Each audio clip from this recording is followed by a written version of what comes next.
우리가 들어가는 모든 공간의 경험을 좌우하지만 사실 눈에는 잘 보이지 않는 과학이 하나 있습니다.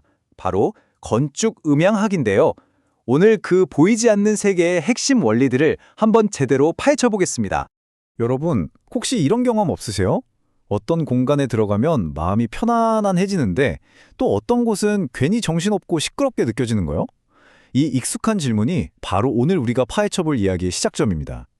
그 해답은 말이죠. 눈이 아니라 바로 우리의 귀, 그러니까 소리의 물리학을 이해하는 데 숨어 있습니다. 자, 그럼 건축 음향의 첫 번째 기본 개념, 바로 음량부터 시작해 볼까요? 보통 소리의 크기라고 생각하기 쉬운데 이걸 과학적으로 정확하게 측정하는 건 생각보다 꽤나 까다로운 문제입니다. 물론 소리가 가진 물리적인 힘 자체는 측정할 수 있죠. 그런데 문제는 우리 귀가 그걸 그대로 받아들이지 않는다는 거예요. 예를 들어서 100명이 치는 박수 소리가 1명이 칠 때보다 정말 100배 더 시끄럽게 들리나요? 그렇진 않잖아요. 우리 청각은 이렇게 선형적으로 작동하지 않고요. 게다가 우리가 들을 수 있는 소리의 범위는 정말 상상을 초월할 정도로 넓습니다. 이 비유를 보면 감이 확 오실 거예요. 우리가 들을 수 있는 가장 작은 소리, 그러니까 숨소리의 에너지를 완두콩 한 알이라고 생각해 보세요. 그렇다면 아주 시끄러운 오토바이 소리는 무려 집 한 채 크기의 에너지와 같다는 겁니다. 이 어마어마한 범위를 다루려면 뭔가 좀 더 똑똑한 방법이 필요하겠죠. 그래서 등장한 아주 우아한 해결책이 바로 여러분도 들어보셨을 데시벨입니다. 데시벨의 핵심은 바로 이겁니다. 물리적인 에너지의 절대적인 양이 아니라 사람이 실제로 어떻게 듣는가에 초점을 맞춘 단위라는 거죠. 그래서 훨씬 더 직관적이고 실용적이에요. 그 기준적이 되는 0데시벨은 건강한 귀를 가진 사람이 들을 수 있는 가장 작은 소리를 의미합니다. 데시벨을 이해하기 위한 첫 번째 규칙은 역제곱 법칙이에요. 이 그림처럼 소리는 사방으로 퍼져나가면서 자연스럽게 에너지가 분산되거든요. 여기서 아주 중요한 공식이 하나 있는데 소리가 나는 곳에서 거리가 딱 2배 멀어질 때마다 소리의 크기는 정확히 6데시벨씩 줄어든다는 점입니다. 이건 아주 예측 가능한 물리법칙이죠. 자, 여기서부터 데시벨이 아주 재미있는, 어떻게 보면 좀 이상한 수학이 시작됩니다. 생각해보세요. 똑같은 스피커 2대를 틀면 소리가 딱 2배로 시끄러워질까요? 정답은 아니오입니다. 소리의 물리적인 에너지는 분명 2배가 맞아요. 그런데 우리 귀가 느끼는 크기, 즉 데시벨로는 겨우 3데시벨이 올라갈 뿐이에요. 정말 신기하죠? 이게 바로 데시벨이 로그 스케일이기 때문에 그렇습니다. 우리 직관하고는 완전 다르죠? 이 예시를 보면 데시벨 덧셈이 현실에서 어떻게 작동하는지 명확하게 알 수 있어요. 보세요. 62데시벨짜리 자명종이랑 60데시벨짜리 면도기가 같이 울려도 다 합쳐서 고작 64데시벨 정도가 되죠. 그런데 여기에 훨씬 시끄러운 79데시벨짜리 진공청소기 2대가 켜지는 순간 앞의 소리들은 거의 의미가 없어집니다. 결국 가장 시끄러운 95데시벨짜리 음식물 처리기가 켜지면 전체 소음 수준은 거의 이 소리가 결절해버리죠. 데시벨의 세계에서는 이렇게 가장 큰 소리가 사실상 모든 것을 지배한다고 보시면 됩니다.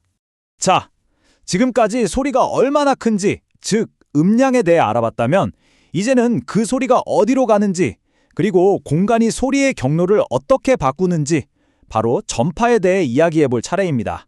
이 두 그림이 건축 음향학의 핵심 과제를 딱 보여주고 있어요. 왼쪽은 탁 트인 야외입니다. 소리가 동심원을 그리면서 아주 깔끔하게 퍼져나가죠. 그런데 오른쪽 실내를 한번 보세요. 소리가 벽, 천장, 바닥에 마구 부딪히고 반사되면서 수많은 반사음들이 뒤죽박죽 섞여버립니다. 이 혼돈스러운 상황을 어떻게 제어하느냐? 이게 바로 건축 음향학의 시작인 거죠. 네, 맞습니다. 바로 이 반사음을 어떻게 다룰 것인가가 건축 음향학의 핵심 질문이에요. 공간 안에 있는 모든 벽, 천장, 바닥이 소리를 위한 거울이 되어서 그 공간만의 아주 독특한 음향 특성을 만들어내는 셈입니다. 이제 소리의 세 번째 특성이자 마지막 퍼즐 조각인 주파수로 넘어가 보겠습니다. 주파수는 쉽게 말해 소리의 높낮이, 즉 음색이나 캐릭터를 결정하는 요소라고 할 수 있습니다. 주파수는 파장이라는 개념과 항상 같이 다녀요. 파장은 말 그대로 음파가 가진 물리적인 길이나 크기를 말하는데요. 바로 이 크기가 있기 때문에 소리가 벽이나 기둥 같은 건축 요소들과 어떻게 부딪히고 어떻게 반응할지가 결정되는 겁니다. 이 비유를 보면 파장의 개념이 정말 명확해져요. 높은 삑 소리 같은 고주파는 파장이 손가락 너비만큼이나 짧아서 마치 비처럼 직진하고 반사됩니다. 반면에 공연장에서 가슴을 쿵쿵 울리는 베이스음 같은 저주파는 파장이 연회장 길이만큼이나 길어서요.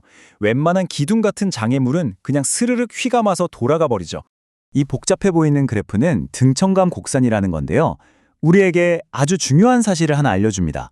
그게 뭐냐면 우리 귀가 모든 주파수의 소리를 똑같은 크기로 듣지 못한다는 거예요. 특히 여기 그래프에서 움푹 파인 가운데 부분, 그러니까 사람의 목소리가 주로 분포하는 중간 주파수 대역에 가장 민감하게 반응하도록 진화해 왔다는 거죠. 그래서 전문가들은 A가중 데시벨 또는 dBA라는 단위를 씁니다.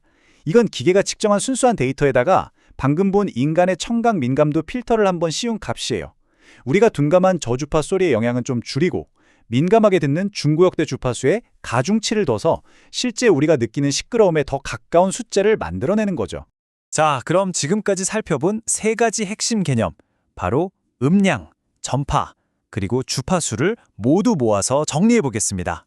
네, 그러니까 결국 핵심은 이겁니다. 훌륭한 건축가는 마치 오케스트라의 지휘자 같은 역할을 하는 거죠. 소리의 크기인 음량, 소리가 퍼져나가는 길인 전파, 그리고 소리의 색깔과 물리적인 크기인 주파수라는 이 세 가지 악기를 자유자재로 다루어서 우리가 그 공간에서 경험하게 될 소리의 교향곡 전체를 디자인하는 사람이라고 할 수 있습니다. 결국 건축이라는 건 단순히 눈으로만 보는 예술이 아니라는 거죠. 우리가 그 안에서 무엇을 듣고 또 그 소리가 우리를 어떻게 느끼게 만드는지에 대한 총체적인 경험의 설계인 셈입니다. 지금 여러분이 계신 그 공간의 소리는 어떻게 들리시나요?